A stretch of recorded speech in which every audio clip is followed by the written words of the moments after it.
ഇഞ്ചിയിൽ ആ നാരങ്ങ അല്ല ഈ പുളി ഇച്ചിരി ഒന്ന് വെന്താലേ അതിനുശേഷം ശർക്കര ചേർത്തില്ലെങ്കിൽ പിന്നെ പുളി വേകത്തില്ല.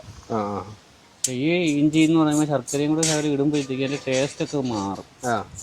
ആർക്കും നമ്മൾ കൊച്ചുങ്ങൾക്ക് വരെ കഴിക്കാൻ പറ്റണ ഒരു ടേസ്റ്റിലോട്ട് വരും. ഇത്ര തന്നെ നമുക്ക് ഒരുപാട് ദിവസത്തേക്ക് ഇത് വരും. അതെ. ഇനി നമുക്ക് ശർക്കര ഇങ്ങനെ ചിരിയിട്ട് കൊടുത്തു കഴിഞ്ഞാൽ അത് ഇങ്ങനെ ഇടുകയോ വെള്ളമാക്കി ഉരുക്കി എടുത്തിട്ട് അത് ഒഴിക്കുകയോ ചെയ്യാം. ഇനി നമുക്ക് ഉരുക്കാനൊന്നും പറ്റൂല. അതെ. എന്നാൽ ഇങ്ങനെ ചെയ്യുമ്പോഴത്തേക്കും നല്ല രീതിക്ക് ഇതായിട്ടല്ലേ വീഴുന്നത്, പൊടിയായിട്ടല്ലേ വീഴുന്നത്. ഇത് പെട്ടെന്ന് അലിഞ്ഞോളൂ. അല്ല മറ്റേതാകുമ്പോൾ മണ്ണൊക്കെ ഉണ്ടെങ്കിലേ നമ്മൾ ഉരുക്കി എടുക്കുമ്പോഴത്തേക്ക് അത് അരിച്ചെടുത്ത മണ്ണൊക്കെ ഉണ്ടെങ്കിൽ അങ്ങ് അടിയിൽ പോകും. നമുക്ക് ഇതിനകത്ത് വരത്തില്ല. നോക്കിയിട്ട് പറഞ്ഞോളൂ.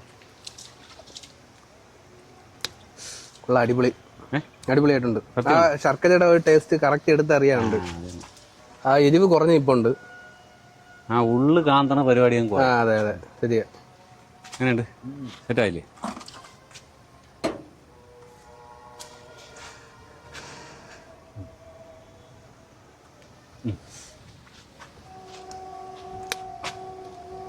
അടിപൊളി. ഓക്കെ അല്ലേ? അടിപൊളിയാണ്. എങ്ങനെയുണ്ട്? മണം എങ്ങനെയുണ്ട്? അടിപൊളിയായിട്ടുണ്ട്.